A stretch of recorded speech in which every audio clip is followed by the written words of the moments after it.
oduu guyyaa har'aa oduu ituudha. Kanaaf gammachuu kennaan wajjin akka qoodamtaniin barbaannaa ilmaan Oromoodha kan addunyaa garaagaraa irratti argamtanii seenaa.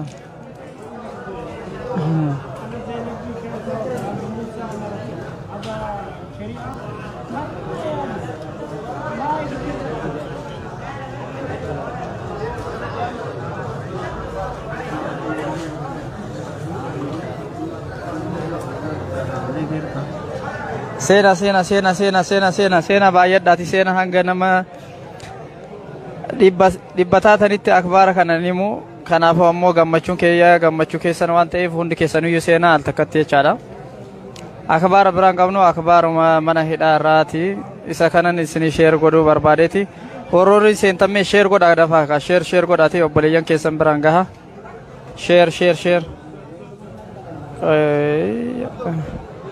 sheer godhaame ol jala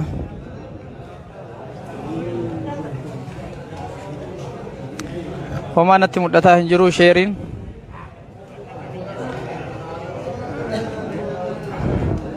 yaada keessanis ol darbaa sheer godhaa kaame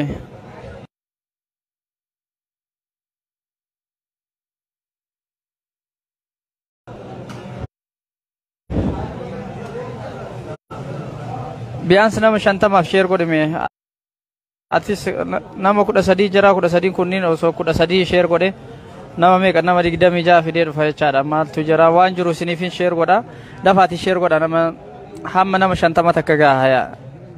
isinittiin guddisu hamma nama 50 takka gahaati sheer dafa aywa akkanatti namatti toltu sheer godha. Guyyaan har'aa kun guyyaa gammachuuti ilmaan Oromoo kan biyyoota garaagaraa keessa teettanii jechaadha hanga har'aa sagalee nuuf taatan isa saniifin jechaadha waan nu bira jiru isiniifin sheer godhaa kanaafuu hamma nama 50 geettanitti hin dubbadhu sheer godhimi obboleessa keetiif sheer godhi kaadafi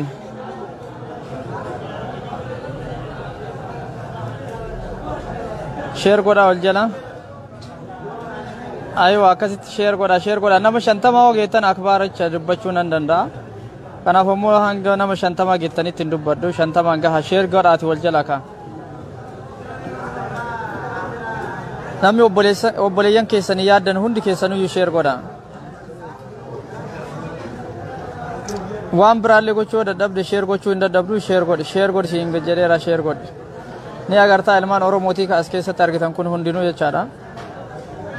Kanaaf ammoo sheer godhaati aywa akkasitti seena wal jala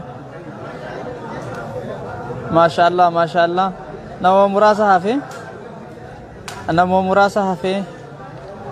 itti roobsa dafa waan jennerraa nama muraasa hafe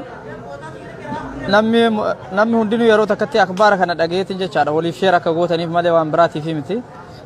kanaaf nama 50 takka guutaa isinin jedhee jira sheer godhime abshiru nama muraasa hafe nama kun sheer godha dafa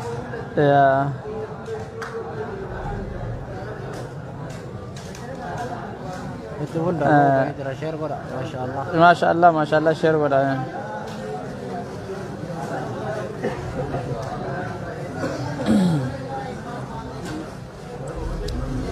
aywa kala sama waan jenne san guunne jirra assalamu alaykum warahmatullahi wabarakatuh hordoftoota kokantaatan hundi keessanuu kan addunyaa garaagaraa keessatti argamtan baga gammaddan isin jechuu barbaada jalqaba irratti jechaadha guyyaan har'aa kun guyyaa gammachuuti gammachuun keenyas jechaadha gammachuu keessanii kanaafin waan nabira jirurraati jechaadha gammachuu keessan isiniifin sheer gochuudha maqaa uummata Oromootiin kan mana hidhaa keessatti argamurraati bakka bu'eetiin isiniif sheer godha yaada kayya kana ammoo jechaadha isinis jechaadha obboleeyyan keenya jechaadha kan hanga har'aa maqaa keenyaan hiraaramaa jiran jechaadha ala ta'anii nuuf jecha sagalee ta'aa jiraniifin yaada kan koo sheer isiniif godha jechaadha akkuma beekamu jechaadha mana hidhaa Saudi Arabiyaa keessatti namoota waggaa tokko ol hidhamanii jiru waggaa tokko hanga baatii jaha maksimamii baatii jaha gadi hin jiru jechaadha. Kanaaf guyyaa har'aa kana rabbiin jechaadha nama obsa qabuuf jechaadha furmaata hin dhabu. Guyyaa har'aa ammoo rabbiin furmaata akka ofii barbaadu sanitti furmaata nuuf godhee jira jechaadha. Furmaata kanas jecha akkuma wal duraa duuba jiruun ifa isiniif godhaa jechaadha. Jalqaba irratti guyyaa har'aa kana embaasii irraa dhufanii jiranii warri embaasii irraa bakka bu'uu dhufanii nu dubbisanii jiru. Nu dubbisanii erga nu dubbisanii booda jechaadha namoota as keessatti hidhaman hundayyuu jechaadha maqaa isaanii galmeeffatanii jiru. Maqaa galmeessanii kan Tigrees Tigree adda baasanii kan Oromootis akka Oromootis adda baasanii Amaara sabab sablammii hundaa jechaadha adda addatti lakkaa'anii nu biraa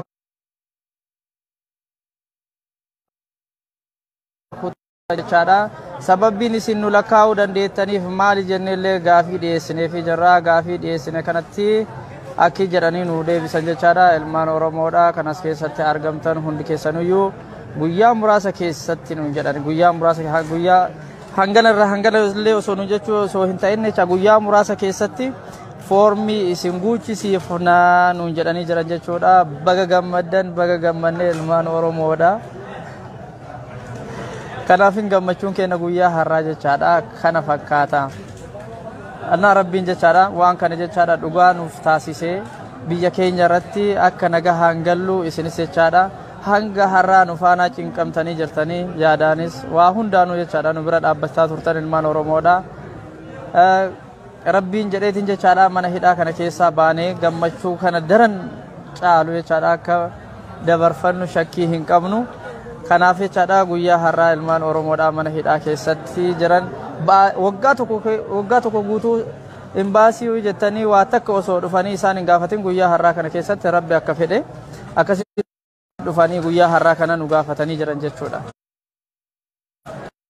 Kanaaf furmaanni argame jenneetumaan yaanna kan hafellee rabbiin jechaadha guyyaa muraasa keessatti akka nu barbaannu sanit jechaadha.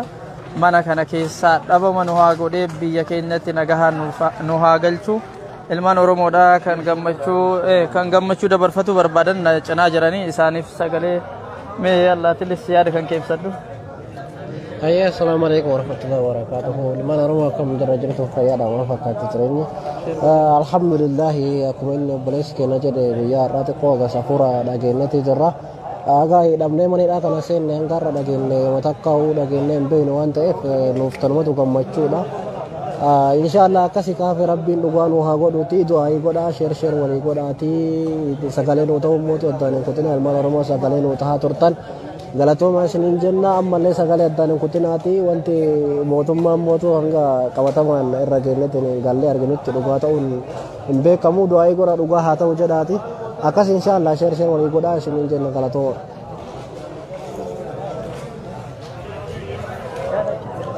Assalamu alaikum warahmatullahi wabarakatuh. Warreen social media irratti argamtan hundi isaaniitu isiniin jedha. Kanuma suudhaan gammachuun keenya hadhaa gammachuu dhugaa rabbi nu haa godhu. Akkuma obboleeyyan kiyya jedhani mana hidhaa kana keessatti takkaa waan akkanaa dhageenyee hin beeknu hafuura akkanaa dhageenyee hin beeknu dhaga'uun keenya har'a rabbiin dhugaa nu haa godhu. Egaa kaawwan nuuf falcha xiqqoo ishee rakkoo teeknikaati rakkoo shabakaati beektanii shabakaa keenya kanatu akkuma fedhe innaa waan akkasiiti sagalee warri nu ta'aa turtanillee hundi keessanuu galatooma ammas akkuma jirutti itti fufaa sagaleen keessan akka wajjaan hin cinne hanga inshaallah rabbiin asiin nu baasee jedhutti hunda ilmaan Oromoo hunda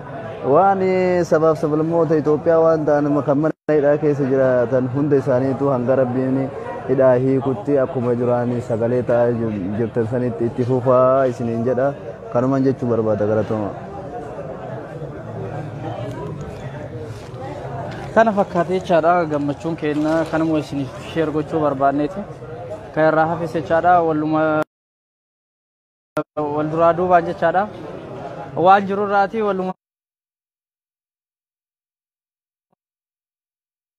wal duraa duubaan waan argineerraa waan asitti jechaadha haalata nu mijaa'e irraati guyyuu irraa yaada keenya jechaadha kan as keessatti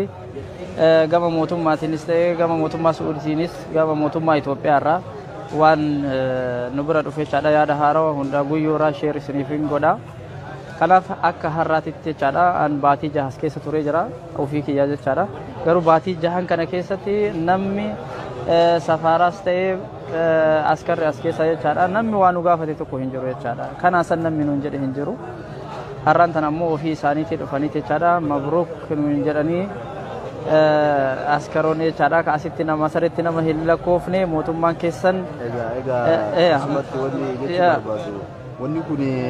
gama ambaasii Itoophiyaa irraa osoo hin taane gama ambaasii Itoophiyaa irraa osoo hin taane shorxa marraayi shorxa warruma Suudii irraa nuun jedhame egaa ka shorxa Suudii irraa jarris waa dhageettu malee akkana waan jettu jenneeti nu gammachuu keenya dabarfachuu jirra ambaasii illee dawwallee qunnamuu hin dandeenye inshaallah yoo rabbi jedhe ambaasiis dawwallee ajjabaafannee deebinee waan qabatamaa ta'us kan isiniif ibsinu ta'uu danda'a jechuudha. Yaa ammanaa fi akkanaati guyyuu irraa jechaadha akbaara kana jechaadha isiniin gaha inshaallah rabbiin bilbila kana nu harkan waasisiisu bilbila kana jechaadha du'aa itti nuuf godha jechaadha akka jarattiin hin agarre jechaadha mana hidhaa keessatti haa cinqaadha akka ta'eetiin bilbilli kun seenee laayivii kana seenu nutu beekaa jechaadha akka salphatti miti jechaadha walumaa galatti. Inshaallah cinqaa kana keessaallee rabbiin nu baasee ilmaan Oromoodha kan biyyoota garaagaraa addunyaa keessatti argamtan hanga irraa mataan keessan jechaadha obboleeyyan keessan kan mana hidhaa keessa jiruuf jechaadha cinqamaa turtaniif jechaadha rabbiin nu awwaatee jira jedheetiin yaada du'aayin keessan qeebalamee jira jedheetiin yaada walumaa galatti jechaadha wanti kun ammoo qabatama ta'uu isaa ammoo kan mirkanaahu guyyaa aladaa irraa jechaadha harri jimaata sanbata xiqqaa sanbata guddaa irraa jechaadha sochiin ni jalqabame jedhameetiin amanama guyyaa sanbata guddaa kana ammoo waan irra oolleetiin jenne jechaadha isiniifin ibsa ammasiif ammoo hundi keessaniyyuu sagalee keessan addaan hin kutina sagalee keessanitu har'as jechaadha.